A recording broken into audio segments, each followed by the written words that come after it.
Hello, everyone. Welcome to Imagine Not Being Leeds and an episode of Late Night Leeds. Adam's laughing because, yes, I didn't download the intro you spent time making. I just realised I was having loading down. How you doing? You just played the outro. Mate, that's all I had. That's all I had. I'm not going to lie. I totally panicked as it were counting down, but I just thought Adam loves me, so he won't mind that he spent time doing that for no reason. We're all over the place today, aren't we? We all over the place already. Everybody, this is the most unstructured Late Night Leeds there has ever been since the show started a couple of months ago. Zero structure. We're all buzzing, promoted, champions of the championship. And Adam's biting his fingernails thinking, Matty, you bastard. Well, I didn't expect you to play the outro at the start. I mean, that is the most unstructured. Play the intro at the end. Well, yeah, let's do it. And just, do it. It's not wasted then, is it? Do you know the worst thing about TV show? I hate, when TV shows show you a little clip and then they go 4 days earlier or something like that. I fucking hate it. I don't know why I hate it so much, but I hate it. I hate knowing what's going to happen. So anyway, it's ruined for everyone now because that's the outro. It has. How are you doing anyway, chaps? Very well. Leeds Premier League. Finally recovered, yeah. All good, mate. All good. Let's get into chat. Tezza's in the house. Hey up, lad, says Rob Brookie. Mike, evening, Matty. Evening all, hope all are well. Yeah, Matty is late. Probably had to go to Tesco for some bog roll. Yeah. Evening, Jay. How you doing, mate? Matty Sean Lofty. Good old Lofty again. Evening, chap, says Duncan. Hey up, Jay. Good evening, lads. Evening, Matty and all. Thanks, Oliver. Shane Dalton. All right, lads. Over here from Dublin with the wife until Monday night. She's a big Bryan Adams fan. Had to bring her to my favourite. Oh, nice. Oh, nice. Yeah, he's playing. Is he playing in Manchester today? I think Mike told me earlier. Yeah, can't beat a bit of Bryan Adams. He can't, to be fair. Some of the 69's a banger. Absolute banger. I love that one, me. Sid, hope you're well. Yeah, I hope you're well, Callum. But yeah, guys, I'm really intrigued to know, Sean, a bit more about your trip down to Plymouth. So you went to Plymouth, didn't go to the game. Was it worth the visit, although you didn't have a ticket? It was worth the 7 hours down there, the 7 hours back, obviously with service stops, early starts, but yeah, it were very memorable. And it was just crazy scenes as soon as we got there. Round by where the marina is, that was the main part. I think you probably saw photos and videos coming out on the Friday night because a lot went down on the Friday. I didn't go down till the Saturday morning, and yeah. It will live with me for a long time. Trust me. It was just everybody got on. I mean, there were got a few idiots from the Plymouth fans, but it were nothing major. I talked to a lot of Plymouth fans down there, all really friendly. All congratulating us and what we'd done. It was just Leeds United fans down there celebrating, and I think even if we hadn't beaten Plymouth, it'd have still been celebration time anyway. We'd have just carried on celebrating from the fact we'd been promoted. It just topped it off that we won the league, how we won it in the last minute.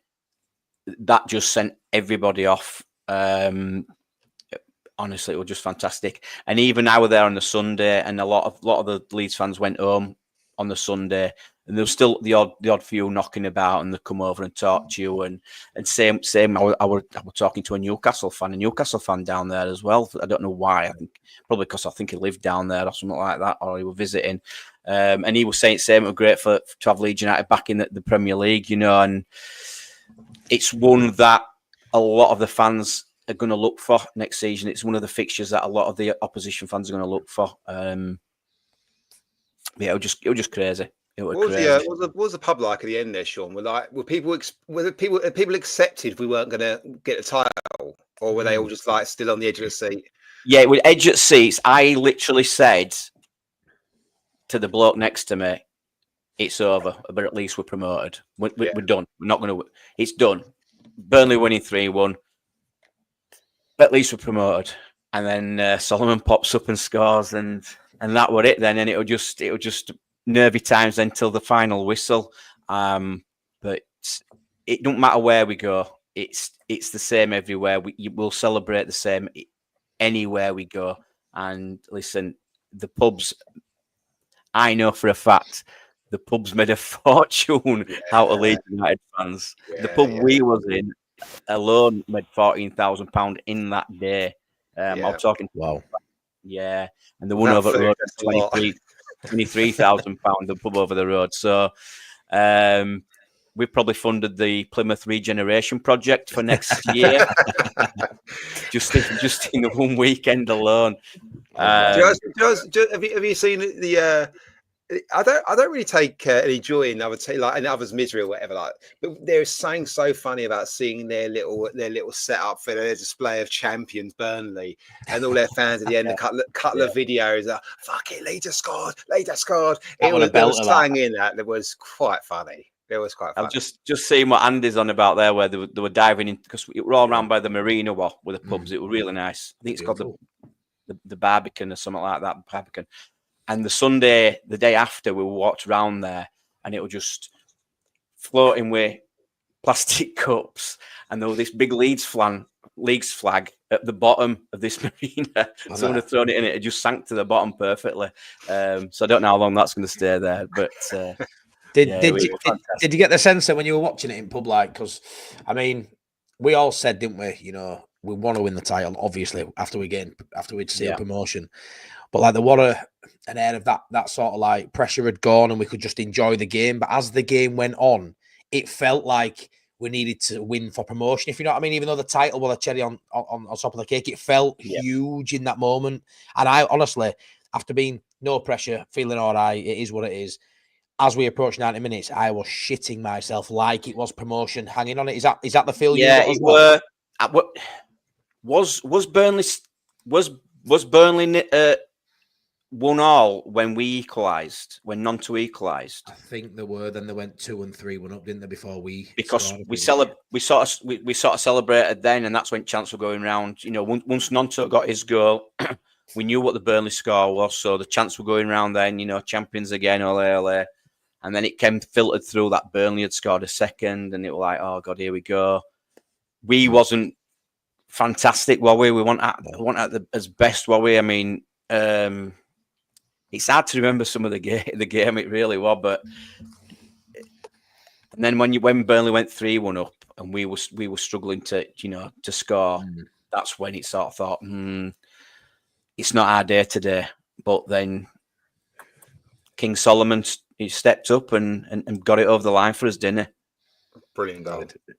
Brilliant goal. Lovely goal. Adam, seriously, like Solomon, I know we're all itching to sign him, but like, big game player, innit? You know, to come up with that play. I mean, this footwork it boxed for that goal were just outstanding. You know, so quick. A few people said keeper should have done better. For me, keeper didn't even see that going past him, to be honest. It was such a clinical finish by a player that, for me, is right up there in terms of the best player in that division this season. You know, when Solomon's on it, he's probably the best player in that division. Dan James, I think, deserves. But when he's on it, technically, you touched on it the other night, and technically, he's the best player in the division. I think he's the best footballer. He was the best footballer in Championship last season. Where he was best player all the time, there's nothing else to go best. And do you know that celebration? I think he would have just taken all his clothes off if he didn't. He went to take his shorts off, didn't he? It's like every shot. No. I don't know. You got a booking for a shirt. I don't know what you get for your shorts. I guess you get a straight red for that. It was quality goal. It was only a couple of weeks ago or a few weeks ago. I was saying I wasn't sure about him in terms of. I know he's a really. Don't get me wrong. All footballer on the ball. There's no questions asked. He'll do it in the Premier League. He'll still be very good. But it's that tracking back thing. But then he scored that goal where he cut in and curled it in the top corner, and from then he's looked back to his old self because he used to do that quite a lot. And he's such a talented footballer. He's always had the end product in terms of crossing, but he didn't have the end product most of the season in terms of finishing. He tried, and he even had sort of half chances, didn't take them because he didn't trust himself. As soon as he put that one in, I think it's changed. He's had lots more chances. He's got more chances and he's had more shots. And I think he'll now get better and better as well. He'll score more goals. So I think depends on the money, of course. There is options out there, but when you're getting a very good footballer. He is a very good footballer. It looks like his injury problems seem to be behind him now. I know you never know how it's going to go, but it looks like he trusts his body again now. I remember in an interview recently, he was saying how, that cutting inside and letting his right foot go, he's trusting himself now, and seeing that goal go in that top corner a few weeks back, he sort of feels his old self again now. And I think when you've got a player as confident as him who can, I mean, let's be fair, when he decides to take his fullback on, he usually beats that first man every single time. It's very rare does that first man get to him. When he chooses to play, he plays. And like you say, it all comes down to money. I'm expecting Levy, as we all are, to play hardball for him. Maybe there'll be a deal where we do something either way. I don't know. We'll have to see, won't we? But there'll be an interesting Strout before. Is there something there or not? I'd love just to be able to sign him and move on, get him for 15, 20 million. I think you're laughing. But if it's any more than 25 upwards, maybe you're looking to Europe or something like that. But I think it'd be great to get 15. You'd snap their hand off, wouldn't you? You bite their hand off, yeah, I think. definitely.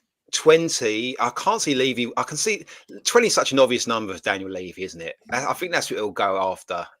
But we'll see how it's structured. I think we can structure deals as well if we, this money, but if we stay up, you get an extra bonus at the end of the season. I think we might do a bit of that, which is quite a good way to get in better players in. We'll probably see a few loan with obligations as well, which I guess Solomon could be potentially, as long as players got long enough on their contract. So I think we'll get him. I think he did enjoy it here, but I do think there'll be competition as well. I think Everton, there'll be other clubs in the Premier League after him, I think, because he's a talented boy. yeah, I'd like to sign him because, like I say, he's been at the club. He gets us. He's been there this season. He knows the team. He knows the manager. He knows the system that we've been playing at the minute. He gets the fans. I think it's a no-brainer. We go get him myself, and I think I'd be happy with the wingers we have. I know obviously we've been linked with other wingers, but if we could get Solomon over the line, I'd be happy with the four we've got in Ramazani, Nonto, and Dan James.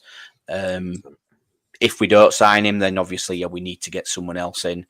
I mean, would there be a call there for where then Ramazani comes in on that left-hand side and he gets his chance, or even Nonto, because we know he can play there, and Nonto's done well, hasn't he, previously in the Premier League? I believe so. We'll go for another right winger then. I think so, potentially. I think if we didn't sign Solomon, I'd have no qualms if Ramazani or Nonto were playing on that left wing. I think out of the four we've got, if we sign Solomon, I think there's definitely a conversation to say there that even this season, the four wingers we've had this season have been better wingers than some of the lower end Premier League sides. Look at Everton, Jack Harrison. Yeah. Is it Dwight McNeil? You look at them. We've got a better quality of winger in the Championship than some Premier League sides, and we know how good the quality is in the Premier League. We always talk about the gulf, but in that position, probably the only position I would say that at Leeds United, the wingers pick themselves really, and they are better than maybe 4 or 5 Premier League sides were this season, which is credit to us. It goes to show that there is certain areas we don't need to improve, which will save us money. Because let's be fair, your wing positions, lads, Adam, as you know, they're a premium out there when you come. If we had to go and sign 2 decent wingers, we went up last time, Harrison and people like Helder Costa and stuff, you're looking at that standard now going into Premier League, that won't be good enough. We don't have to upgrade that position for me. It's other areas, Adam, that we're going to be spending. I think there's enough variation in them four as well, because you need goals from them. You need someone to run in behind. You need playmakers in wide positions, and I think there's lots of They're all very different from each other, very, very different. Nonto and Solomon are probably two of the most similar in some ways as incoming. But if Nonto can play on the right, obviously, and the middle's fair. So I think the only thing you look at is maybe a left-footed one, but I think there's enough variation in those four to not have to worry about that. I think other positions in the team, there's like I say about the fourth centre midfielder, I think you do need a bit more variation, a different type of footballer. But I think that in the wide positions, I've got no qualms about that. It's mad though, isn't it, Adam? We've got 4 wingers there, 4 very talented wingers, and there's not one left footer in them. It's mad, isn't it? Yeah. They're all right footed, all 4. Yeah, they are. Yeah. I've never really said that out loud and thought about it, but of course they are. They're all right footed. But it doesn't really hamper us, does it? To be honest, obviously that left hand side, they're both Ramazani and Solomon are really good at cutting inside. It's the spine of the team we need. I agree. Yeah. Goalkeeper, centre defender, midfielder, 10, 9. Yeah, that's key. That's got to be key this season for me. I think out wide and fullbacks, and unless Firpo leaves, we're okay. I'm not saying we don't need a left back and another right back. We do. Obviously, two players in each position. We've still got Schmidt. Remember, again, is he ready for Premier League? We don't know. Probably not. But it's the spine of the team. I really think we need to strengthen. Alongside that spine, you've got obviously Rodon and Tanaka. I would assume are definites. I actually think Tanaka and Ampadu were definites, but a lot of people disagree with that. But but we've still got to strengthen that midfield, haven't we? With some, we know we do, and then the centre defender. I think that's the issue because certain position squads, you say your left back, you look at raising the floor rather than the ceiling. So you go, okay, if you've got a starter there, you might need a sub. But there's certain position squads you need to raise the ceiling. You just have to, and and you start straight away, absolutely straight through the middle of the team. Of course, we are assuming Solomon stays or we get him. We're assuming Firpo stays. So there's still lots of potential there that could change all this. But I mean, ultimately, loads needs doing, doesn't it? But if you look at raising, I say people say about centre backs. I think we've got to buy our best centre back. I think we have to buy our best centre back still into the club yet, mate. For me, agree, mate. And if we had real ambition, we'd buy our best centre midfielders as well. I think, which is a big, which will be hard to do. That's okay, but I think, and then.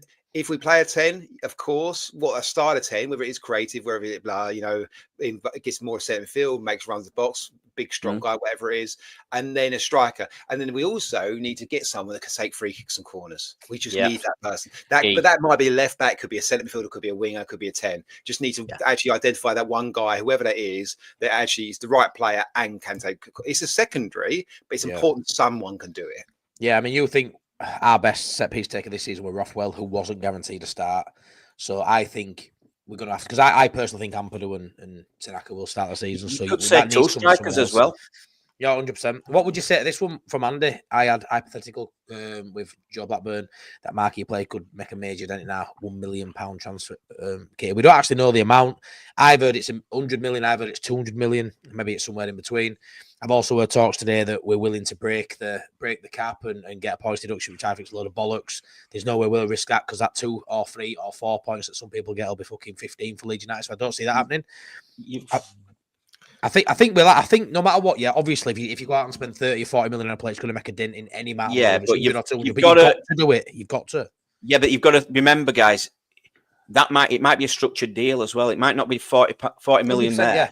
Yeah, 100%. It'll be structured over 3 years or whatever, so I won't worry too much. The 49ers will have this nailed down, I'm reckoning it'll be around about 150 mark. We could spend maybe a little bit less, but if we were to sign a £35 million player, it'll be a structured deal for me. That over 4 or 5 years, break it down, $8 million a year. No, of course not. As I say, I think anyone giving you an exact figure on a transfer budget is making it up. Because Maraf, right, there's so many variables. I say there's known variables with parameters, and there's complete unknown variables. Can we get Bamford off the books? Can we? Is someone coming for 12 million for Joseph? This, that, and the other. Like if they go to, and even today. They don't know what player they're going to get. So they've got 3-4 left wingers they want, for example. They try and get one. One agent wants 2 million. One agent wants 5 million. One player wants 2 million signing on fee. One player wants 5 million signing on fee. So, but he's the right player, so we don't mind doing 7 million. Right. Whatever it is, you say structure, what wages are involved. Because every time you do a transfer, there's agent fees, player fees, and wages. So to talk about a transfer budget actually makes little sense because I said actually it's probably only 60% of the picture. No, yeah, true. It's fair.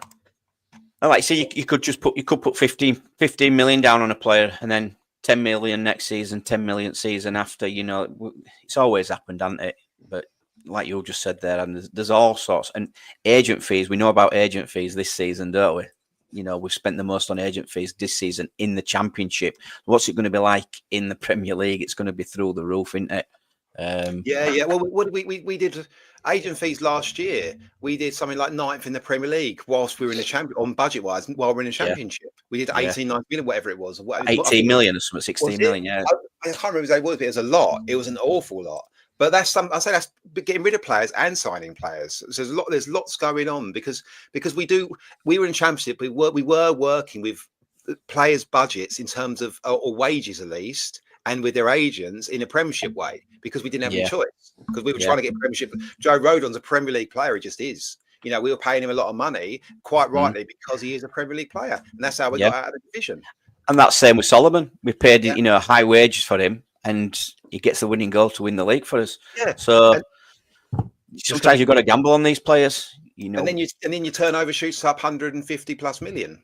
So that's what you do. And I say and I think that's the same as they'll do now. But it's say then you buy players, but even in all your deals, some are sort of Premier League experience, some are youngsters from Europe, some are experienced from Europe. You have to get a mix and hope something lands. Because people talk about we have to buy players and make more money. I think we just have to buy players that don't reduce in value, because people like Joe Rodon and Purdue Tanaka, they'll be worth loads more money by the end of the season.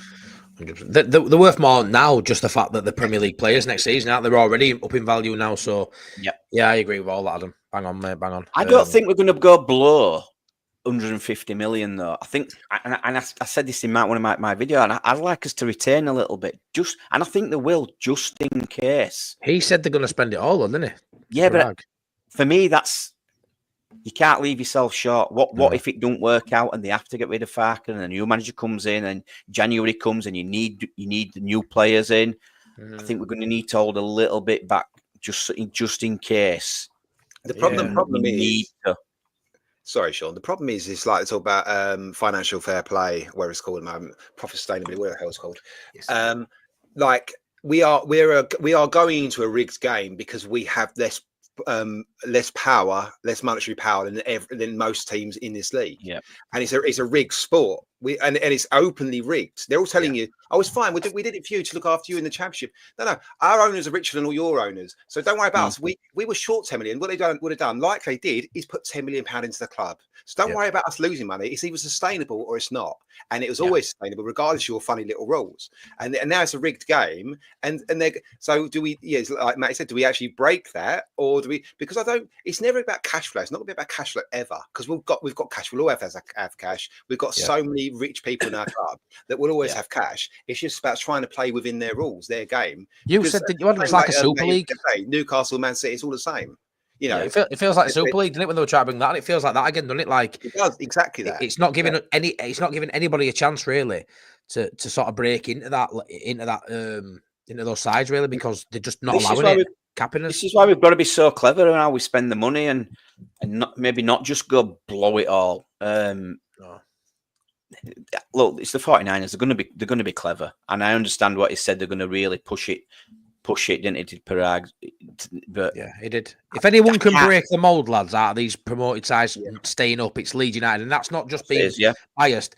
I'm sure if you ask a proper straight up Burnley fan and say, surely anyone with common sense can see Leeds right now are the best position side of the last 2 years, and the current crop going up to sustain Premier League status. With the side we've got already. We've got Premier League players in there more than the other two that are definitely coming up. Obviously, we don't know the third one yet, but 100% out of any of those coming up, we've got more Premier League players. We've got the manager he hadn't done it. I think Farker has got something to prove.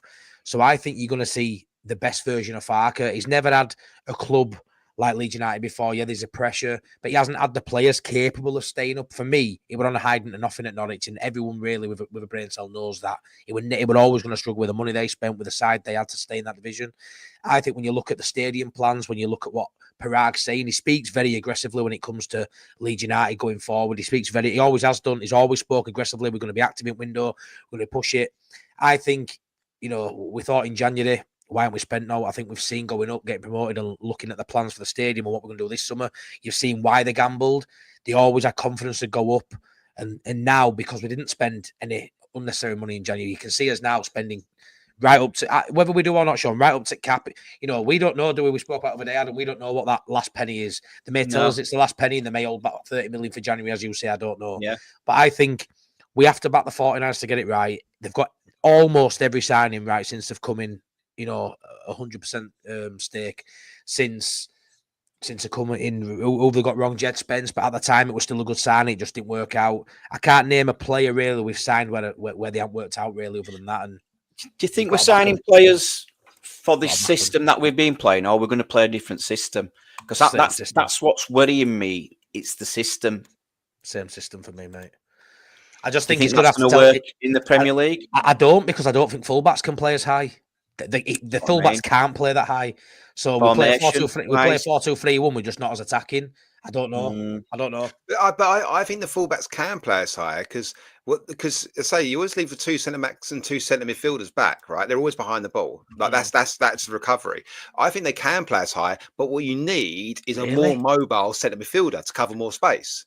So I think so if you because Tanaka and Ampadu aren't massively mobile. They're not immobile by any stretch. They can get around the pitch. But if you had a beast in there, someone that can actually cover loads of grounds, again, a Kante, Casado, that sort of player, someone who can get around the pitch and win his duels, you can because I think Fark will play him as high. Now he won't, and of course that's fine as well. Way Man City, way Liverpool, blah blah. Home. Of course he won't. Like you can't. You're not going to have Firpo on penalty spot, are you? Come on. Exactly. We'll lose 8-0. No, yeah, I think you're going to have one of your midfielders dropping like an Ampadu and Tanaka, like we've seen this season, to make it into like a 3 at the back. So we're not as, if the counter attack does come, we're not as what's the word? Susceptible. Yeah. To get caught out. Yeah, I'd like just to go 3 at the back. I won't lie. I'd like us to go 3-5-2, and I think for me we could fit in Ampadu in there in a 3-5-2 system. Stroy could fit in there with the Rodon and the new centre back that we're going to buy, and then it'll allow then the new midfielders that we're going to buy to also play. I just don't think we can be as possession based and as gung ho as we have been this season. We can't. No, it can't be. It's got to change it slightly. I think the biggest change we'll see over anything else, we'll see a completely different style of 10. Someone that can actually win duels, both attacking and defensively. I think we'll see a new centre back, a new centre midfielder. They'll both be much more mobile. So with Rodon and the new centre midfielder will be really quite mobile, so they're covering more space. I think you'll probably see a new left back that's more mobile, so better recovery speed than Firpo. You're right. The fullbacks won't be 6 up front all the time. We can't do that. Because by the way, that happens when we have enough possession to build into that. So it almost happens as a natural part of the game in terms you just go, okay, we've got so much ball, we'll still do this. That just won't happen. So actually, almost naturally, I think what will change also, we won't do as high a press. I just don't think you can afford, because if you press and get picked off, you are stuffed. You are stuffed in the Premier League. Suddenly you're a stretch side and their teams are scoring for fun, chances for fun. So I think we won't see as much pressing as well. So I think we'll see tweaks, but I don't think we'll see overall sort of system change necessarily. But I think we'll see different profiles and slightly less aggressive off the ball. Yeah, no, I agree. You need, like say, Aronson. When we talk about Brendan Aronson, he loses the ball all the time, doesn't he? So you need somebody up there who can, like say, hold it up. Same with the number 9, someone who's big and physical, who can hold the ball up and bring other players into play, and not drop as deep as what Pirro does. I think you also need that, but the guy that can run in behind as a number 9 to give the other team something to think about. Because every team against us, when they've got the ball, there'll be a lot of playing on the break from us, and a lot of teams push right up. So you've got to have that player that can run in behind. And certain games, bigger teams, you probably you might pick a Ramazani over Solomon, for example, more pacing team, and a number 9 that's with a bit of pace. So Pirro won't get looking in those games. Shall we have a little look at the couple of rumours that are circling currently that may have a little bit of credence? So Stephen Halsman said this earlier. The stupid rumours have started saying we're signing a 35 million fullback from Argentina. I'm not sure he's a fullback. I think he's a centre half. But is he a fullback? Is this the guy? This guy's a centre half, I think. Anyway, let's have a look anyway. So these. I've got 4 down here. You know me, I'm not much for rumours and homework really. I'm not really into that kind of shit. It's Adam's forte, that, isn't it, Adam? But we had a little nosy today. I had a little look, and it looks like there might be a little bit of credibility in some of these. Leonardo Balerde. So he's the captain for Marseille, centre half. He may be able to play fullback too. He's played for some big sides, Borussia Dortmund, Marseille captain, decent age, 6 caps for Argentina, brilliant calibre of player. Talking 36, 38 million potentially to get him. Obviously, it's just a rumour at this stage. For me, I've had a little look on YouTube. Like you do, I don't watch the Farmers League over there in France. To be fair, I have no idea how he is over a 90-minute game. But I'm pretty sure if you're playing for Argentina and you're captain for Marseille, you're half decent player. So I've looked on YouTube. He looks strong physically. He looks a really good player. Would he be the? I mean, Adam, you touched on it. You feel like our best centre half is still to come in. Yeah. Maybe in place of Strauch, I would assume, whether he goes out or loan or we sell him or is a bench option, I don't know. But would someone like Belady be that sort of player who could, obviously, you won't know much about him, but him and Rodon, or do you think we're looking in England for that kind of player? This would be a I've seen a statement for tiny me. bit of him, and I think you're right in what you say. That I think the two big transfers for me will end up being the centre back and the forward. I know a lot of people don't say we need a centre back, but I think that's the two, and the most obvious ones for me as well. I think so. He's a bit of an all rounder from what I've seen. Decent pace, decent strength, captain, leader, good age. Like he's the sort of guy you could pick up in a year's time. He could double his value. That's But also he's just below. I think we'll do well to get him because I think he's just below like the big clubs. All want to buy him for 40 million. Or sorry, big money clubs. I should say big clubs. Big money clubs. All want to buy players 40 million. They don't want to take risks on people like Rafinha, like those sort of players. And I think he's that sort of level where, not say he's Rafinha obviously, but he can come in and everyone, actually he's really good. He'll prove himself in the Premier League and he's worth a lot of money. Don't sell him necessarily. Great, he's worth lots of money for us. But if he's proven himself and that's happening, great for us. And also he's a leader, which is what we need. So there's a little bit of Diego Llorente about him in a more structured, normal human being way, not being a twat and running around like a flake. But I've not really have to quite hard summarize that. But yeah, he's a good centre back, definitely. And I think that will be one of our biggest signings. So I don't know what you think, Sean. And you'd assume he'd be looking, wouldn't you, Sean, playing for Marseille as their captain in France? You'd assume he'd be looking for that move to develop his career and step up. You know, he's a decent age at 26. We know the Premier League is where everybody wants to play.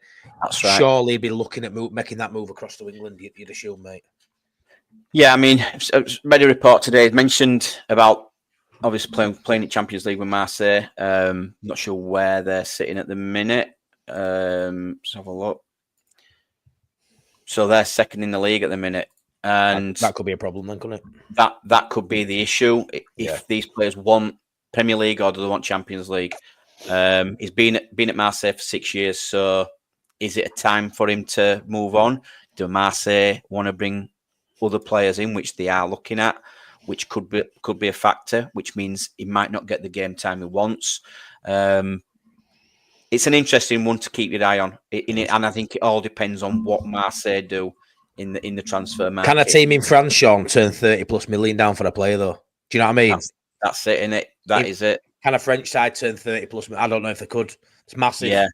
Yeah. I mean, that's a good field players for Marseille. What I've heard of him, it'd be a good signing, and he's 6'1", right-footed as well.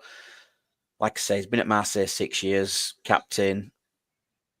It's ideal if you want to look at it like that. The only downside is he just hasn't got that experience.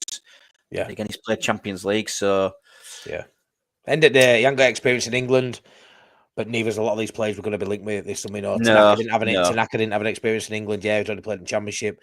We're going to be looking in European markets, aren't we? So we're going to have to take a gamble on that way. I think if we sign 6 or 7, we're going to be gambling on 3 or 4 of them, probably at least, who's never played in England before, potentially, because that's where you get your best value. I mean, this guy, 38 million, say it might not seem good value, but he could be worth 60 or 70 in a couple of years. He could be that good. Like, that's it.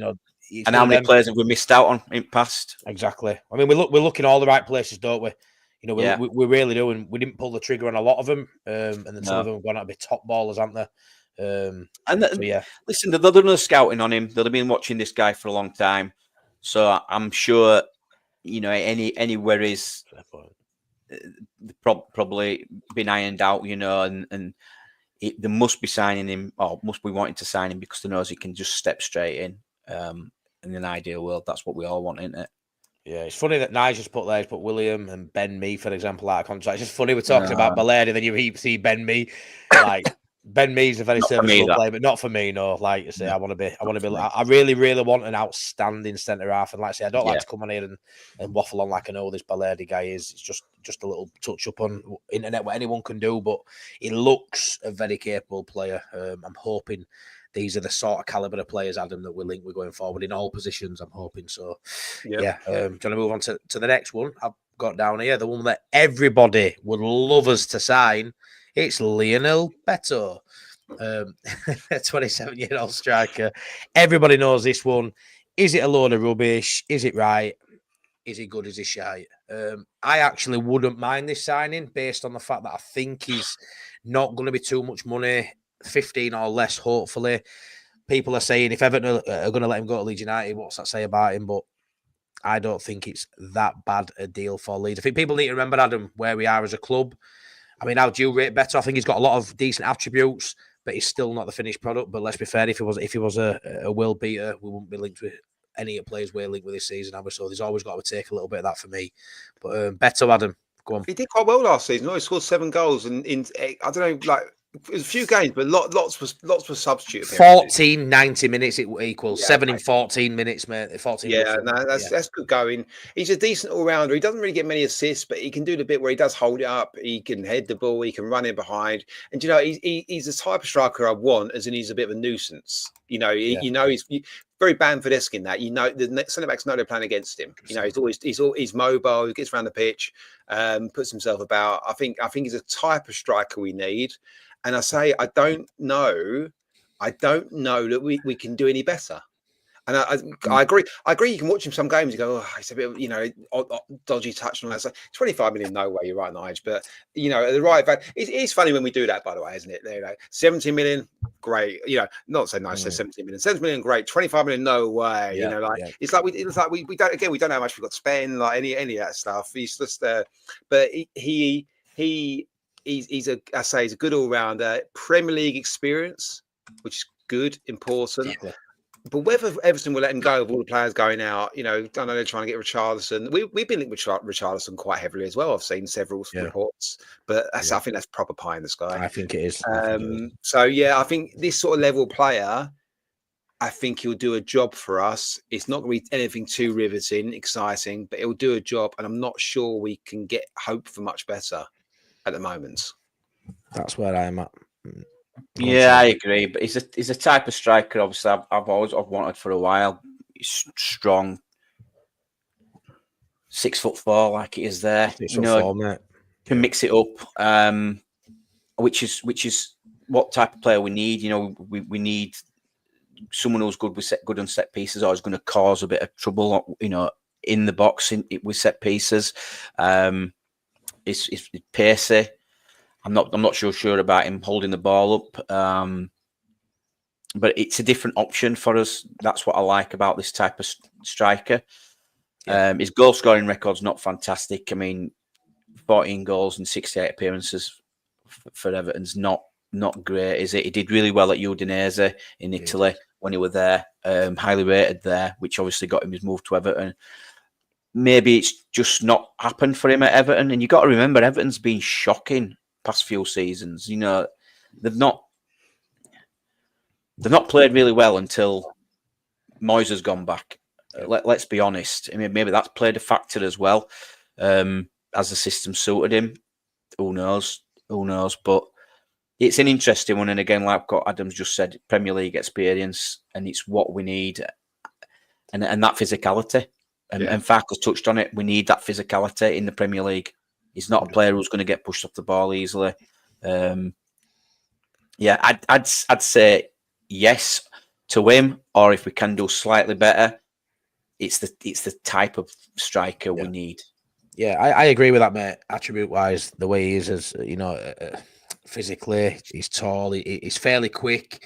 I've heard it depends how you look at it. I mean, I've seen some content creators wax lyrical about him saying be decent. I've seen some say they don't rate him. I've seen Everton fans saying they don't rate him. But for me, just because a player don't particularly work at one club, don't mean he won't work at another. It's all about the price for him. For me, I think, like you say, he's got all the attributes we'd need to complement Pido. Because I've heard 15, but I don't know if that's right. 15, 20. But when you look at it. For me, I know I won't. It's a weird one because at Leeds this season, honestly, in this summer, I wouldn't be surprised if anybody left. I mean, when you sell Archie Gray, Rutter, Somerville, anyone could leave our club this season. I wouldn't be surprised after last year. But I expect Pirro to stay because I expect him to fancy him to do okay. So I don't think we're going to go out there and sign a 35, 40 million pound spearhead attacker who's going to bag 20 goals, because we also know Farker probably won't switch it up too much if he ends up being a decent player. I don't think we're going to go all out there for that. I think they'll get someone a little bit like they had this season, but yet Joseph didn't work. But we went into this season with the idea that Joseph may even start ahead of Pirro, which he did, but Pirro will also play a bulk at game. So we went with two into one, knowing that it would work and we'd switch him up. I think they'll go for someone like Beto, who's a totally different profile, expecting maybe Beto to play 20 plus games, Piddo to play 20 plus games, and we'll see who's the best out of the two. I think that's what they'll look at. So I don't think they'll look at a 30, 40 million pound player for that position. They'll look for a steady Eddie, someone who's different to Pirro, has Premier League experience, and may get 10 to 15 goals max. Thinking Pirro might do the same, lads. That's where my head is at with that position. I don't know how you feel with that, Adam. I just don't expect us to go out there and buy a 40 million pound striker. I just don't see it. I don't know. I'd like them to, but I think we might go 30 on the striker. We might. I say that might be the two for me, centre back and striker. But when you want options and how you attack, you can obviously build through the first, or you need the option to go direct, go into feet, go over the top. Beto gives you all of those. I'm not saying he's amazing at any of them, but he's an all-round striker, so he can come short, he can run in behind, and he can win flick-ons. So he gives you options to how you get forward, which is important. And I say that's the type of striker we need more than anything else. And counter-attacks as well, so he's got the pace for the counter-attack. And like I said, set pieces, and Daniel Farker's touched on all of them, didn't he? This is what we're going to have to be this season. It's going to be a lot of set pieces that we're going to have to score from, which we don't. So that's got to massively improve. I wouldn't say no to him. Yeah, I think he'll be underwhelming for a lot of fans, but I think sometimes you've got to get players like that. I remember signing Sam Biden 2 years ago, and that was very underwhelming. And look how serviceable he's been. I think Beto would be underwhelming, but I think he'd do a job for us. There's going to be some exciting players coming. There will be some just decent Premier League level players. I'd much rather a Beto at sort of 15, 16 million than a Rutter at 35 from Germany. Exactly. Young, hopeful, might do it one day. Flair player that highlight reel looks unbelievable, and then actually gets in and he's not nowhere near ready for it. So let's compare it, Adam, to when we went up last time. Let's compare it. We went up last time. We had Bamford, right? Who as we know, were crocked. Come that season really, and went and signed Rodrigo, 31-year-old Spaniard who, it came good in his second season to a degree and banged in 14 goals. But do you know what I mean? We went up and we signed Rodrigo, statement player, and it just didn't work that first season. I'd rather have a decent player like a good player like Beto, who I think's a totally different profile to all we've had for a long time. And Piddo spearheading our attack going into Prem than I was with Rodrigo. Didn't really work. Well, so for me... Sorry, mate. Rodrigo was an alter ego signing, wasn't he? Because it's Spanish international. He just wanted him to go. Because he didn't fit the Bielsa system at all. He's a good footballer. Bielsa goes, great, good footballer, I'll take him. But he didn't fit his system at all. There was no spot where Rodrigo could play for Leeds United under Bielsa that made any sense. So... Yeah, no, I agree with that. So that's that one. So Beto, I wouldn't be surprised if that one happens. That's the one I'm looking at and think. I know there'll be reports come out, it's on, it's off, or whatever. But I think that could be viable, me, especially with all the links to Everton. Harrison's been there.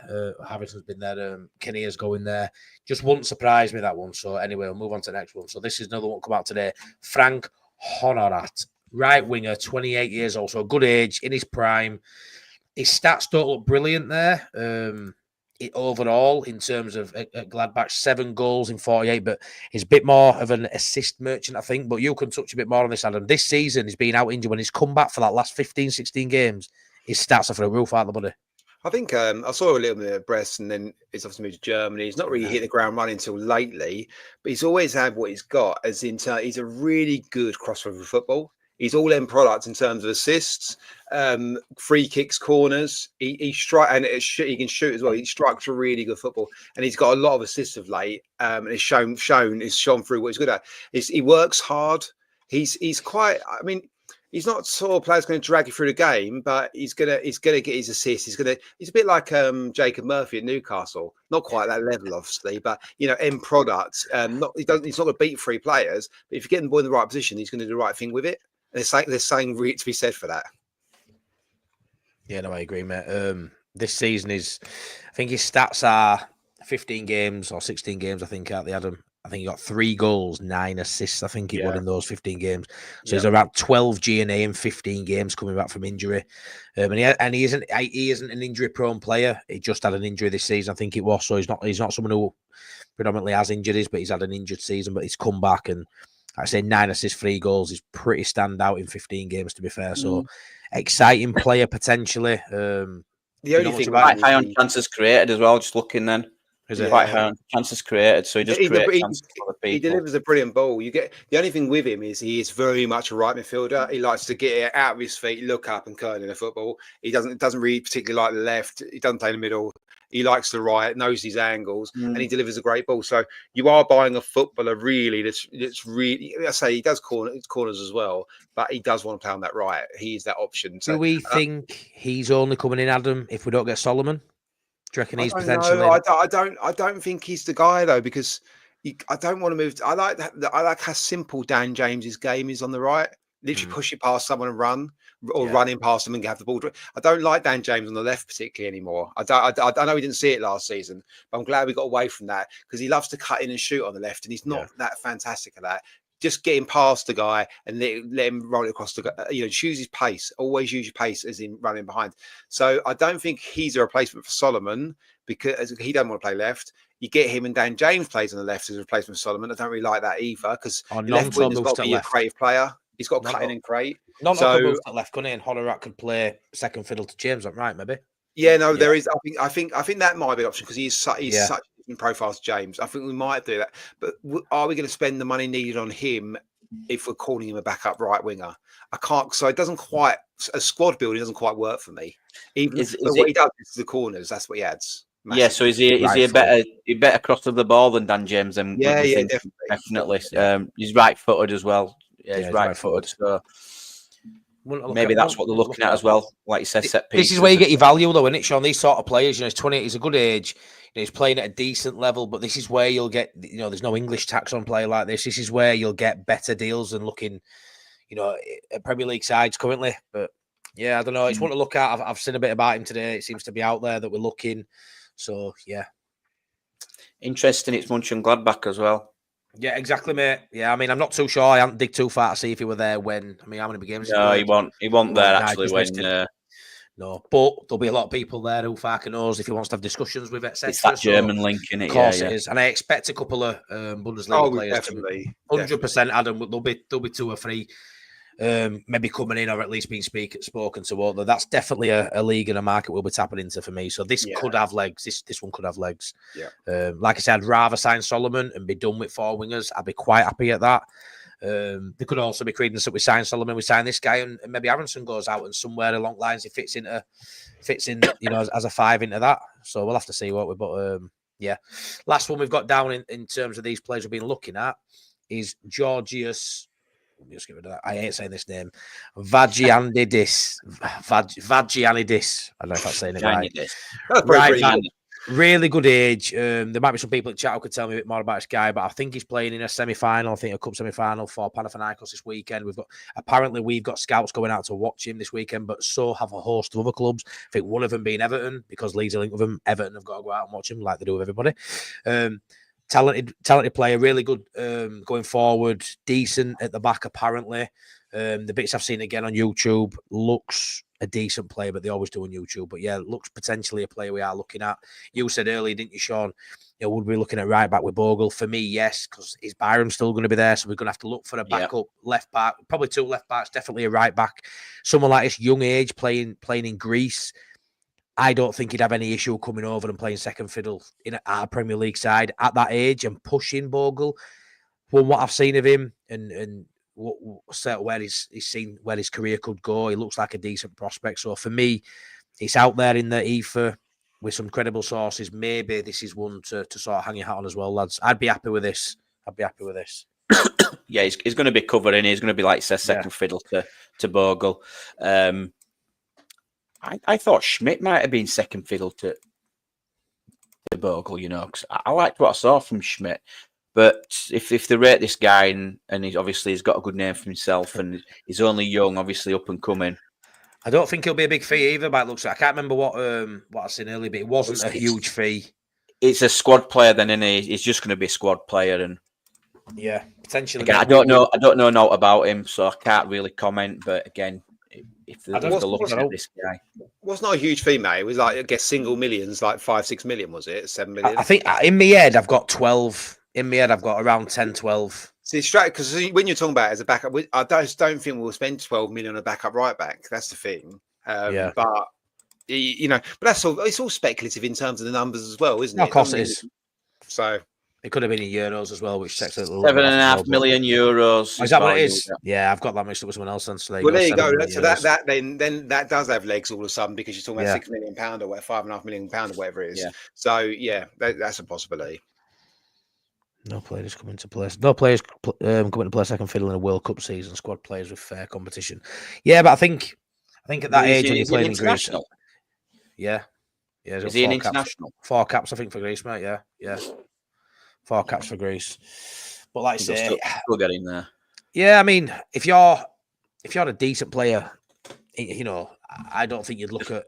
I don't get me wrong, Bogle's been class, but I don't think if you're playing Panathinaikos, you're international. Yeah, it's only in Greece. But if you're a professional footballer, you back yourself. I don't think you'd look at Jadon Bogle and think, I cannot get past Jadon Bogle. Do you know what I mean? Like, this guy looks all right. I don't think you'd look at Jadon Bogle as a professional footballer. I cannot get past him. He's not a world-class beat. He's not a world beat. It's not like going into a team and expecting to be better than a world-class player. So for me, he would back himself, and that'd be a good rival for that position for me. Although it's Greece. He's playing for Leeds United, and you're playing in the Premier League. It's not going to affect him as international. It's not Italy. It's not Spain. It's not Brazil. It's Greece. You know, like if he's playing minutes for Leeds in Premier League, then straight away he's putting himself in the window. There's no doubt about that. Or even if he's not playing minutes, like you say, even if he's on bench and he's getting next to nothing. Look at Schmidt. Schmidt gets in Switzerland's side. He doesn't play for Leeds. He's on bench and gets 90 minutes over course. He is, and Switzerland are a bit higher standard than what Greece are. Although Greece have won a trophy more recently than them. How did they ever win that, by the way? Because, by the way, country or otherwise, everyone being different. If there's 2 other amazing Greek right-backs, he may not want to come sit on the bench. If there's no other very good Greek right-backs, he probably won't mind as much. So I don't know the depth of the Greek right-back situation right now. But I presume, you know, if he comes to Leeds United, Premier League, and he plays, 400 minutes over a season, he's in a pretty good spot. Yeah, no, 100%. Bring that slide off now. But I thought that was a nice little touch, that. Yeah, good that. We don't normally do speculative stuff, do we? Because it's just not our bag, but we're going to have to do that now, aren't we? Well, it's fun now, isn't it? Because you're not talking about players like 200 grand or like some, whatever. Yeah, should do that every week.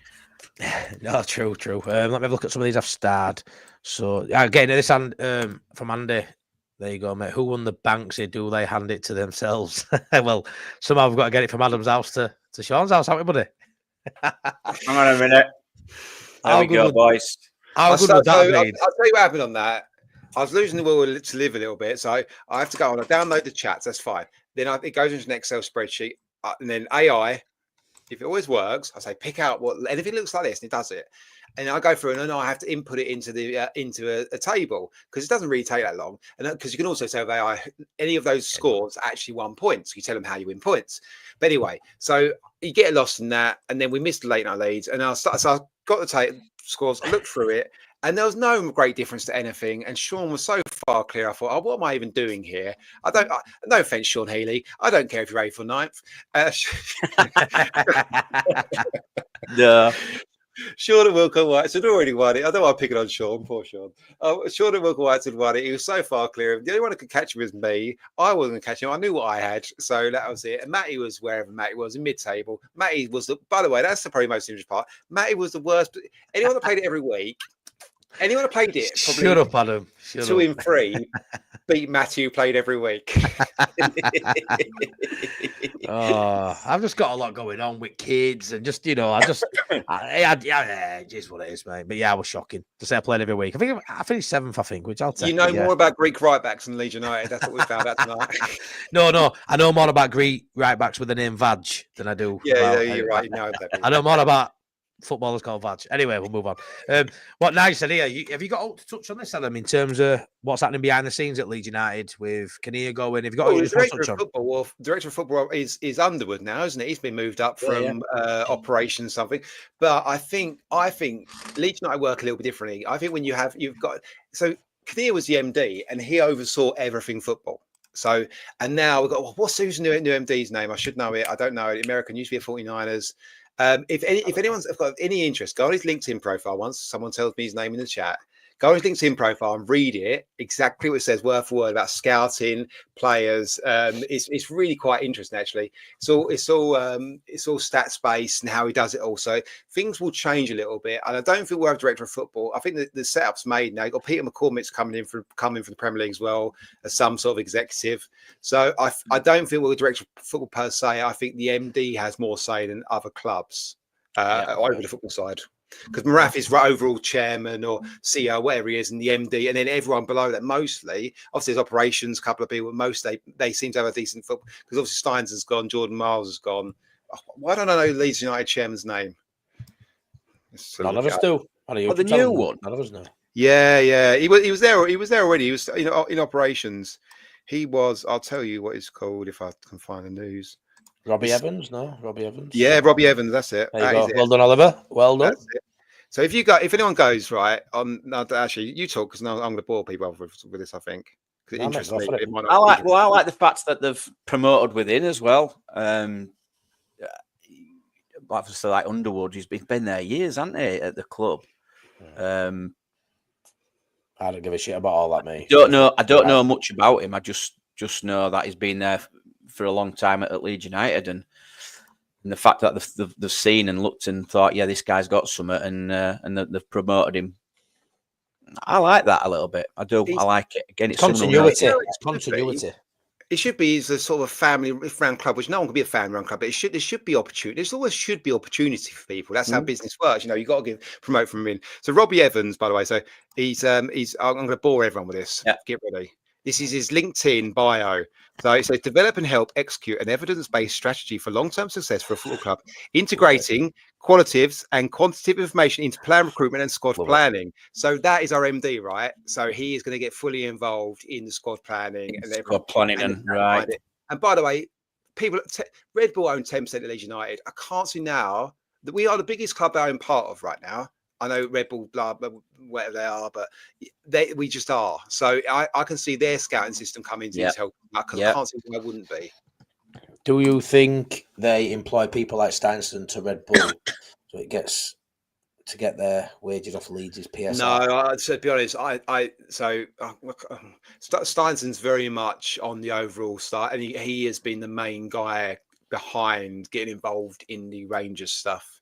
I say it like I know it because I do know it, but I can't. Can't reveal my HP source. Yeah, but I do know it. I love that, mate. I love that.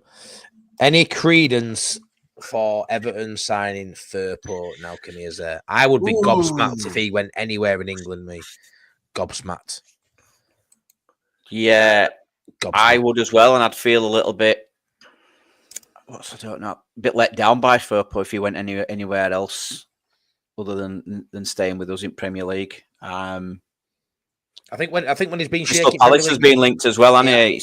It's all coming out now. I think when he's been so shaky in Prem before, lads, I think it'd be very risky for him to move from where he's comfortable, where he knows the players and the fans that have got his back at a club going into Prem, than joining another side and trying to surpass what he's done in Prem before. And to be honest, I think Barker would feel a bit let down about that because I do.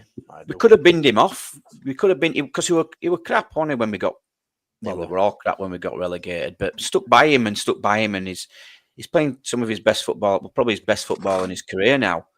So for him to go to another, especially Everton, come on. There's no need, I don't think, lads, unless whatever player, anywhere in the world, or whether he's leaving Leeds or whether someone's signing for a Premier League club. For me, if Leeds are in mix and you're not talking about anyone going to a Champions League club, Leeds are the next side. I know it sounds biased. I know you're laughing at them, but for me, why would a Leeds player leave to go to another side who we're pretty much in that sort of cluster? And I'm putting us in that cluster because they expect us to stay up, which if we stay up in 17th or 16th, we're in that cluster with your West Hams, your Evertons, your Palaces, I would suggest. So I don't know. It's like a sideward move to a club that you're not in love with like you are Leeds United. So I think it would be wild for him to go to an Everton. I think the problem moment is wild. People talk to his agent and him, and they go, "This is a signing on fee we'll offer, and this is the wage." And I don't think many thoughts go beyond that. Sadly, also I think there's something in Firpo. If he goes to Palace, for example, he's there with Mitchell, so suddenly there's a good dynamic of left backs there, and he's not much.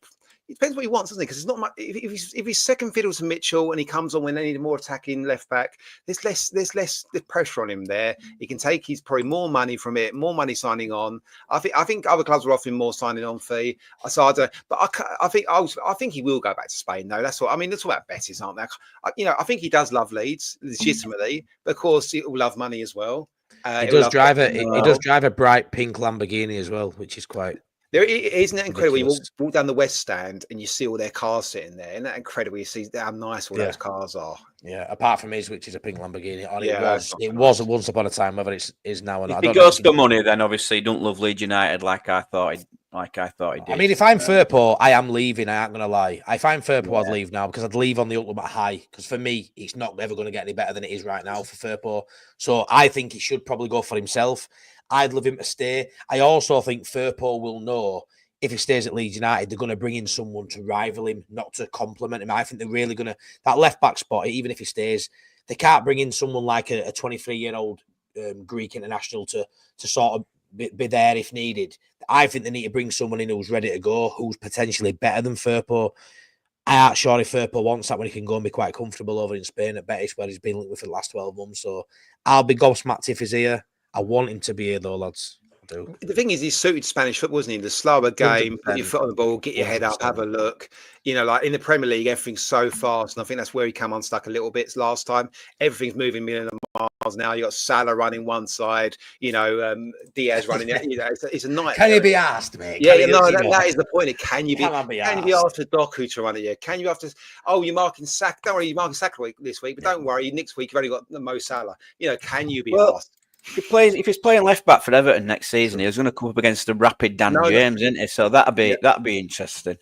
Oh yeah, no, you'd fancy James against Firpo, wouldn't you? You wouldn't mind that matchup. Do you think, lads, as something as big as that parade what we had, in celebration? So, like Stephen says here on Berren's interview with Firpo, he said he still has not got over the crowd at the parade. He said it's the best following he's ever experienced. Obviously, it goes without saying, without a parade, we know how big Leeds United fan base is, right? As a footballer, I know you go about money and stuff like that. That will always come probably first. I'm suggesting if you're not from Leeds, I'm suggesting. Well, Adam, I'd say you're suggesting that you go for money. Is there any credence in something like that parade? Maybe if you're 50-50, could be the thing that keeps you at Leeds United. Seeing something like that and seeing that love he had, and that bond he's got with the players and the fans. The city all has won. Does that play anything into it, or is it just as simple as it's money and that's it, Adam, for you? I don't know. It depends how you feel. Like, I think ultimately some people, like, it's the whole Saudi thing. People go there when they're 24 because it's money. I know, they're quite well. They love the fan, kiss the badge, all that stuff. Don't they? And but then of course they think of their children and better future stuff. But to be honest, though, on that level, I shouldn't have said that because you're not talking about setting them up for future. You're talking about a Premier League club or a Premier League club. Both are going to offer very, very good money. Both are going to set their kids up for life regardless. It's just like Saudi money sets up generations of your family if the world's still here deep. But if like Premiership money sets you up anyway. So I think ultimately, his choice, if he's got anything about him, will be stay at Leeds or go home to Spain, and that's it. For me, it's one of them two. Yeah, I'd say so. Is Max Aaron's an upgrade on him? I wouldn't say. Isn't he right back or does he play both? He can play. He's right back. He can play left back. But straight away, you're sort of getting into a world where you want your left back to overlap one touch cross, and the right-footed left back just doesn't do that. So I don't think that's something. He's an upgrade on Byram though. Yeah, I love Byram. It'd be an upgrade on Byram if he came in and could cover both sides like Byram does. Yeah, definitely. Potentially. But what I don't like about the Championship is the likes of Sam Byram. I love Sam Byram, not that.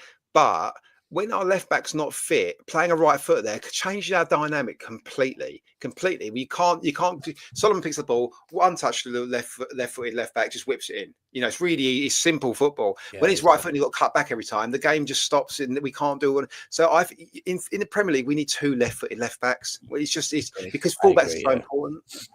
I totally agree. Definitely need another left. If he goes, we need two left footers. Two, yeah, absolutely. Yeah, I don't know much about him, Bob. That Rudoni, to be fair, from Coventry, don't know much about him. No, he's been all right this season. Yes, Rudoni, but again, too much of a risk for me in Premier League. Yeah, the kit's rumoured for next season, lads. That away kit sounds very exciting. if it's anything like what they're suggesting, that away kit from the Viduka period, the blue, the long sleeve blue, and honestly, if it's that, I will, just take me one, take me wage. If they get these right, they will sell so many. Yeah. I mean, they're not doing a yellow one, either they're doing a black or really dark blue. Apparently, for the third, the white one's going to have a bit of a tweak with it, but that'll be a white one. That away one could be banging, lads. I don't think I've seen the away one. Then it's the away one you said with the gold on the front. What was that? Is that the away one's that really nice blue with a strong bow? Remember Arsenal away? Viduka scores that goal. Oh yeah. That long sleeve blue one. Oh strong yeah. bow. That cat there. That's apparently going to be fashioned on that kit. Has he got a collar? Has he got a collar? I don't think so. I don't know. Got to have a collar. You like your collars? Yeah, you got to have a collar. Lee says should keep the yellow, but hey, at it. You used to put it up. When I was young, Sean, I used to have two sets of boots always. I used to wear one on one all the time. I'd have like a white one and an orange one. I was such a twat. They'll be very conscious what they are getting the shirts right, because it might seem like a small detail to just a general football fan. Yeah, we want to buy them. We're like, we're all excited to see the kits, but really we'll buy them regardless. Really, we're going to buy at least one out, regardless of what we think of them. But for the club, it's massive. That yellow kit broke all records. It's the biggest selling shirt ever, going up to Premier League, tapping into, say, the Japanese market. If we've still got Brendan Aronson there, we're so global. Going up to Premier League, it steps up again. That getting the kit right, as daft as it may seem, could be difference in millions again, couldn't it? So that. And like I said, people will buy them, but if they can get it right to a point where we have a big seller like that yellow one, if we can nail one of them to be that big, it'll be bigger than last season because of the globalization going up to Premier League, lads. It's massive. This is like you said earlier, Matty, about why Leeds got a better possibility of staying up than anyone else, because our off the field, our commercial, the size of us, the fan base worldwide, it's much bigger than anyone else in Championship coming up, and has been for a long time. So, like in terms of no other club, like for Leicester, Southampton, whoever else, no one can touch us on that. Like we get so much more money on that side of it. So we are in a much stronger position that way, definitely. We'll keep the yellow shirt next season, definitely. I think you just said that smiley badge. It's got to stay. It's been so popular. It's got to stay. Rumoured not to be. It's rumoured not to be, but it's got to stay. I'd love it, but I don't see it. I'm not watching them next season. Dr. Cox said earlier, I wonder if Joseph or Pirro will be sold this summer. I wouldn't be surprised if anyone went. I won't lie. I didn't think Archie would go last season, and I didn't think Rutter would go, like I said. But I think out of the two, I reckon Joseph may leave. Depending on money-wise, he could leave for a fee of 12 million-ish. Maybe they've touted. But I think alone, I would rather keep him around, bang him on loan, and we'll see how it goes. But Pirro, I think, stays, lads, doesn't he? I think Pirro will rival another one up top. I think he's got a lot to prove, I think, and show at that level. And I'm confident with Pirro. I back Pirro, I back him. I really do. I think he'll do all right.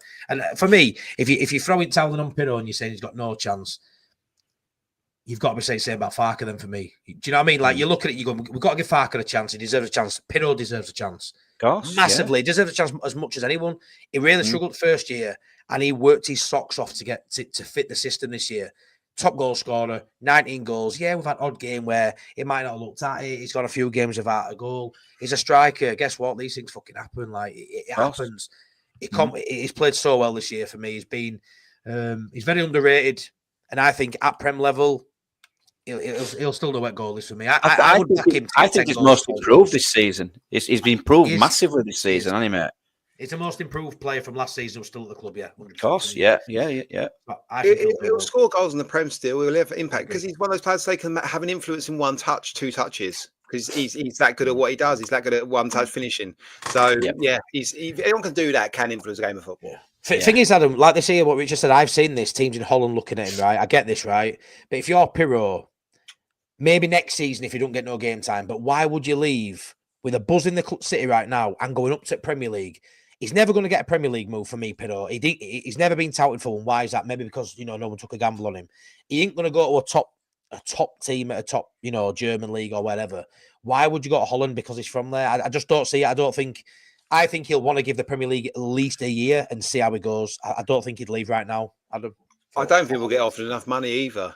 Not from Holland. To warrant selling him on for profit and sustainability. They're not going to come slap 15, 18, 20 million down on him, are they? No, that's the only thing that makes 20 million is probably the only sort of number that's a starting point that makes any difference to us, because he's still probably got 6 million left on the amortized. So you got to get to 20 to even make 14 million on him. So it's not, and also then you got to replace him.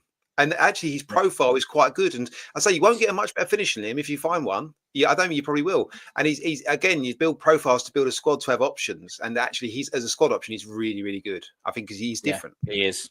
He is. And I can't believe that. Is that true? One more goal, we'd have to pay 1 million to Swansea. Yeah, it's no, though, is it? It's no. But yeah, potentially I've seen Hey, that all today odds as well. up, Matty. 1 million is 1 million, lad. Duncan says, what are our biggest 3 needs? Let me get off the bat. Goalkeeper, 10. I'm torn between striker and centre half, but Should we keep it? We'll keep it football based, shall we? I guess so, yeah. Because I need a salad. Can I have that be my third? Is that what you're going to say? I had a Caesar salad at watch along for Plymouth. Your ones, no. You need to go gym, Matty. Salad and gym. That's two of yours. I think goalkeeper 10 and another centre half for me. They're my left back. It's hard, isn't it? Goalkeeper, massive mate. Centre back, striker for me. Do you know the thing with why goalkeeper doesn't come in for me probably is because I think there's a What? scope. Because on top 3, because there's a scope of goalkeepers. So I think you could buy so many good goalkeepers that will do well enough for us. I think so. Obviously, there is a need in terms of a team, but I think it wouldn't go. Oh, I straight away. I'll desperately need a goalkeeper as soon as possible. We do need a goalkeeper, but I think you can probably name 5, 6, 7, 10 now that would work really well for us. Do you know what I mean? Yeah. So that's. I know I'm talking about something slightly different. Centre back, as I say, centre back and striker for me, the two. I'd love a really mobile destroyer. And I'd love what I'm really interested in. We keep at 10, what profile that 10 is, because I think it might end up being like a Thomas Souček. I've got a feeling rather than this quality individual talent, what I've been wanting, that flair player. I've said, I want a flair player. You don't think it's going to be that, do you? No, I think someone 6'3", 4", arriving late in the box, winning his headers, gives us a different option. We'll do hopefully some long throws, some corners, and we'll still work our way down the flanks, and a lot of the creativity comes from the wingers. You see, again, we're picking players off the system that we're playing and the formation we played last season, which is I know. I think they're going to change it. I do. I think they're going to change it. Be really interesting to do. Because that if they go 3 at the back, they need quite a lot, don't they? They suddenly need 2, 3 centre backs. I mean, Ampadu might drop in there, as you say, but if that is a thing that happens, there's a massive turnover in that squad. Then there will be anyway. To be fair, I suppose, but it'd be quite. We're going to be able to tell, like you've just said, in the players we sign. Yes. Yeah, that's going to be really interesting. Yeah, he's going to, isn't it? Absolutely. Really, I mean, I don't want that Johnston keeper. I'm sick. I'd have had him a few years ago, lads, but not no more. No more. Be interesting to see what European league we will be recruiting from. Probably Bundesliga. Yeah, Skip. I think we'll get a couple at least from Bundesliga. I do think we'll get a couple of English-based players as well. I think 49ers have done that more than any ownership group we've had. To be fair, in recent memory, players we actually know. We've done it pretty much as recruitment's been that, hasn't it, since 49ers came in. Seen, I've got it written down here. I've seen a link about a Japanese international midfielder, Morita. He's the kind of exactly kind of destroyer like gets around the pitch. Oh, really? Yeah. I haven't seen that about him. 30-year-old midfielder from Sporting Club. How old, mate? Sorry. He's 30. Right, so he's experienced, right? Okay. Experienced, obviously Japanese international, so we'll know Tanaka. Yeah. That were an interesting one. 100%. I think for me. Yeah, and it wouldn't. I don't think it'd cost a fortune. Where's he playing? I think it's Portugal Sporting Club. Yeah, Sporting. Yeah, Sporting he's Club, right. Portuguese. So, like I said earlier, Robbie Evans just made MD, and it's qualitative and quantitative information into player recruitment. It's all written there, so it's not like we'll target this league. I think it obviously comes into it because obviously your analytics on a player are better if they're in a better league and playing better football. But I think I think our scope might be wider than ever. Actually, yeah, you think? Yeah. Well, why not? If we want to use Red Bull. Yeah, scouting network as well. Fair. That's going to cover a number. Look at the gems they pick up. Yeah. They'll be all over it. They'll know every gem in world football. Yeah, 100%. And we've given a proportion of us for money. We're going to tap into every resource we can possibly get from them. Surely, so for me, we'd be daft not to. And yeah, it could be banging that, mate. When you look at that Red Bull sort of network, we could get some absolute ballers through there. Steve Robinson earlier says, "What would you rather buy? 4 outstanding players or 6 or 7 run-of-the-mill standard Prem players?" It's hard to say that really because you want quality over quantity. But 4's probably not enough. But I think it's. I mean, you've asked the question. I would take 4 outstanding. I think. Yeah. You see, for me, I'm trying to go through the current squad and think who's good enough, who I think would be good enough for the Premier League. And I can see already there's quite a number of players who got question marks over the heads. Yeah. Well, if anyone's would watching, would 4 be enough? Would 4 be enough? Go watch. We did a video the other day, didn't we, Adam? We did, yes.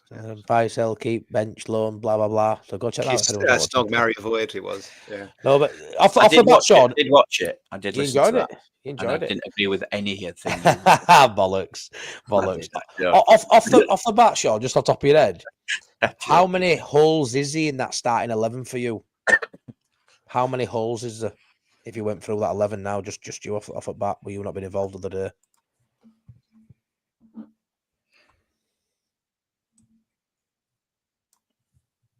Possibly 5.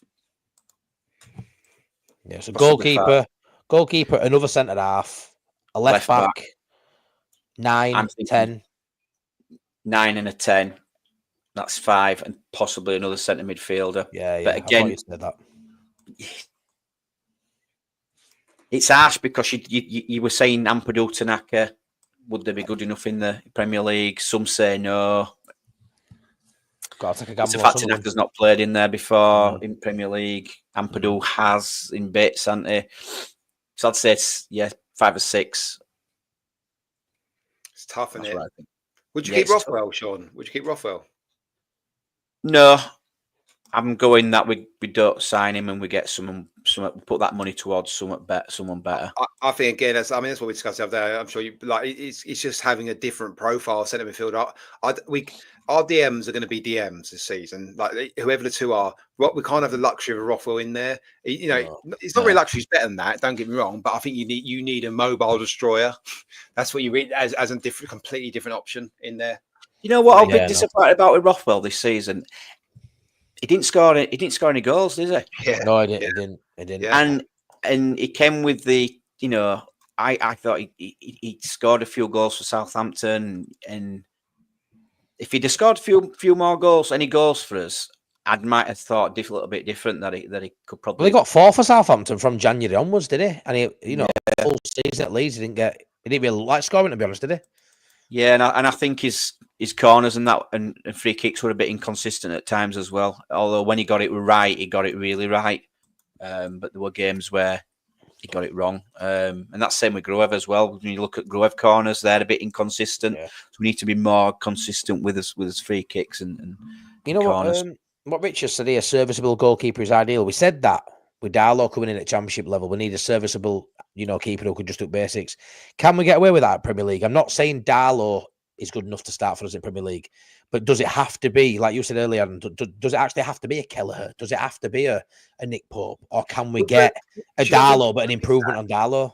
Do you not think, like, I would probably describe Nick Pope as the most serviceable, like, because he's not a star. He doesn't doesn't really make worldies, but he'll save everything he's supposed to save, and he'll catch everything he's supposed to catch. Maybe I think I rate him a little higher than that, but yeah, maybe Adam, maybe. Yeah, no, but you know what I mean. So it's I mean, yeah. Sorry, I didn't say who said that, but it's how you see it, is his perspective on it. Because I would just, if someone said to me, describe Nick Pope, I think serviceable will come up at some point. Although he's better than that, I think that's exactly what he is. Yeah. He just does everything he's supposed to. Yeah, no, I think we need. Yeah, but I think I'd like a keeper who's still got a bit about him where he can do the unexpected. We're going to need it, especially in tight games. You need a goalkeeper who's going to keep you in games, a lot like Trafford did for Burnley this season. Great point there. Great point. Duncan said there. Yeah, you need a quality keeper for me. I think so. I don't think Serviceful's good enough. I think we need someone who can win us points, not do howlers, which I think a serviceable keeper doesn't give you the howlers. But I think we need a quality keeper to save us the points, because every single point is going to be crucial. So if you can have a keeper, rather than costing you 12 points, he's actually winning you 3 or 4. That could be different to staying up. So a penalty save, because we give a penalty away, someone who could potentially save a penalty, someone who could potentially make that world-class save at 1-1. Do you know what I mean? So I think it needs to be a real. I wouldn't mind if a big chunk of money went on a goalkeeper, me lads. It won't bother me. And it's something we've missed for a while now, though, isn't it? We haven't had a good goalkeeper for ages. Because we've had Melly here for fucking 5 years, 6 years. This is it. You know, that we've long. scraped by with him. Yeah, but I would also describe Nick Pope as I've just sort of like I would describe him as quality as well. Like, you know, I'll say, like, if someone says Self, like, oh yeah, he's a quality, he's a quality goalkeeper as well. I think, you know, like I say, because I don't think he's going to win you lots, but I think Ramsdale might make the odd worldie more so than Pope, but it'll also make the odd mistake as well. So that's why I say Pope is somewhere in the middle. It's just going to get everything right, and I think he will make every save. He'll still make very good saves occasionally. Yeah, he will. I'd much rather Nick Pope than the Ramsdale. Yeah. Oh, yeah. Yeah. And he's 33 is Pope, like someone just said that in chat, but I don't think 33 for a goalkeeper like Pope's that bad, really, for me. You still got 3 years, and you're a decent level of age. Absolutely. Yeah, you know, looks after himself. Straight, I'd have Pope. I don't think he's at top of my wish list, but I'd have Pope. He ain't far down it, I won't lie, you know. Kelleher bit dream, but Pope's not far off. I'd have him. Isidore from Sunderland, if they don't go up, they've won 2-1 tonight. I've said no to Isidore. I think he's one of the best strikers in the Championship, if not the best. Now we've gone up. I think he's outstanding. We've spoken about him before. Adam, Premier League player in the waiting, potentially. He is. Everything you want from a player. He's got all the attributes. But for Leeds United next season, fighting potentially relegation. He ain't for me next season. Would you have Beto, Pirro, and Isidore as your strikers? Yeah, I would. But I don't think that happened. But yeah, I would have them 3. Yeah, 100%. I would. Because I don't think we'll have the luxury of having. So we'll play one up front all season. I don't think we'll have the luxury of having 3 out-and-out strikers. I just don't think that can only just play striker. So I don't think we'll buy Isidore on that basis because Perot's going to be one of them. Isidore and Perot isn't good enough. I don't think it's quite. Isidore's a very good player and could hit the ground running, but I think he's a risk. And that striker could not be a risk player. You know, Beto is an established, decent Premier League player. That's why it's okay. 3 strikers, I can't see it with Harry Gray. I think we might have the 2 strikers. We might buy a winger or something that can play striker as well and be our 3rd striker, and Harry Gray is our 4th striker. Something like that might be, you know, a bit more of a squad setup, I think. Yeah, it's going to be interesting. Yeah, he's not scored against us in November. He's not scored. No, there you go. When he turned. Ampadu inside out, he did, mate. Yeah. Would you take anyone from Sheffield United if they don't go up? I like. Is it Burrows at left back? Yeah, I like him. No. Hamer's, is that boat gone? That boat sailed. It has for me now. It has for me now. I don't like. Yeah. It's a cruise ship and he hasn't stopped eating on it. That's what's happened. Yeah. For me, Burrows. I like Sousa. But yeah, I'm not sure I would need him. But yeah, Burrows for me. I could never. What's the centre back called? I always forget what he's called. Azamadic or something. I used to quite like him. I've gone off him a little bit actually, but is he Bosnian? Is he Bosnian? Yeah, I think he's Bosnian. I think he is fairly certain. But I don't know. Like, he's a bit flaky. He makes mistakes and stuff. And I think he's proved he makes those mistakes. Again, we need slightly better than that. Hey, I can't. Barrow's probably only one. They were shit in Premier League, weren't they? So yeah. But Bogle were part of that side, but look how good Bogle's done, you know. So but us to say he's going to do it in Premier League, though, Matty. This is the thing. That's fair. That's fair. Cooper, the goalkeeper, people have mentioned him as well. He ain't a bad player, but Prem level, would you want Cooper? I do like Cooper. I think Cooper could step up. I do like Cooper. Yeah. That's fair play then. Peck, good young midfielder. Peck's a good player. They've got a few. Don't get me wrong. For me, it'd probably just be Burrows at left back. I don't want anyone from Blades, to be fair. But then again, if it's going to piss off Wilder, why not? I'll tell you what, though. I think they're going to go up now. You know. Yeah. I'm saying, Adam. I didn't before, but then watching them win 3, I'm like, yeah, they're probably going to do it now. I don't see if Sunderland get through. I don't see him beating Blades now. Unfortunately, they've stopped the Rock for me getting a 3-0 win away at Bristol's pretty good result. So yeah, fair play to them. We don't want to go down the same route as Ipswich, buying what I perceive to be the best Championship. But yeah, exactly. For me, we can't do that. Yep. You take a bit of a risk on some players that's never played in England before, but are playing in at a decent level abroad. That's where the only risk comes in. They've never played in England, but they're playing in, Bundesliga, or they're playing in France, but they're playing at a decent side, at a decent level. And then I think you sprinkle in 3 or 4 people who are Prem ready, Prem proven. I don't really want to be buying the best of the champ, I'll be honest with us. Because you know why I don't want to do that? Because we currently got the best of the champ. I don't want more champ players. We are currently the best of the champ. We don't need second, third, and fourth choice best at champ. We've got them already. I think Ipswich's transfer business was about buying the best of the champ because they'd already accepted they were going to go back down. I think. Yeah, so it feels like it, doesn't it? Yeah, they're built for the championship. Are very good championship players, and will be Jack Clark again will be exceptional in the championship. It's a great model for Ipswich, mate. For Ipswich, it's a great model from League One to do that. Knowing when you come down to Championship, you're not going to have 70% of your team wanting out because they'll keep they'll lose their lap, they'll lose 3 or 4, but they'll still have a miles better side than they had 2 years ago. Because they'll get that parachute payment and they won't have to spend it all, will they? So because the squad's there already. So exactly. I mean, look at Luton. Luton didn't do what Ipswich did. Tried to get a couple of players, Barkley on loan, etc. Went back down. Didn't have anything to say. That actually showed during Premier League a year before and just got worse and worse. Ipswich are going down with a lot to show. Even though they only won one season, they've got a lot of players to show they were in the Premier League. It looks like a very, very good, and they'll almost certainly finish top 2 in the Championship next season because of what they did. But their transfer bid wasn't accepted. They would get relegated that season, and that's not what we're going to do. No chance. Totally different. Totally different. I'd love to know what odds Ipswich are for winning league next season. They'll be right. Would you have Brownhill from Burnley? Is his contract up now? Or is it like this season? Yeah. Wow. I wonder. Do you know what? I'd rather have him than Rothwell. Yeah, definitely. I'd take Brownhill. Yeah, 100%. I do like him. I'd have Brownhill. Amari Hutchinson, I don't mind whether I'd want him. Sammy Smollick's no, mate. No, not for me. Scored a lot of goals, Brownhill, this season. Yeah, I like Brownhill. Yeah, I like Brownhill. I've always liked him, but you know what it is? Leeds have always liked him. We linked with him a lot, Brownhill. It wouldn't surprise me in that one. Does Calvin Phillips go back to Man City? I would presume. Yeah, but he won't. He'll just be back out on loan because I don't think anyone's going to buy him like the one. He'll get loan after loan after loan until his contract runs out, I think. Imagine Wrexham will not be getting out of the Championship. They will. So yeah, I think Wrexham will finally find the level. I think they'll find it tough this season. I think, it'll PSR and stuff. Well, we'll have Bamford next season, so maybe Bamford, Vardy. I think Wrexham's turnover is something like 30 million or something. Ours is 180 or whatever it is. So it's a completely different world as it competing against these teams that have been relegated, etc. So yeah, 100%. Would you look into the free market? We'll touch on this before we sort of wrap up. We'll start wrapping up now. I've caught with chat, but yeah, free market. I think there's some really good players in there. Problem is when you get free players at free market, no matter who they are, fans think we can hoover them up just because they're free.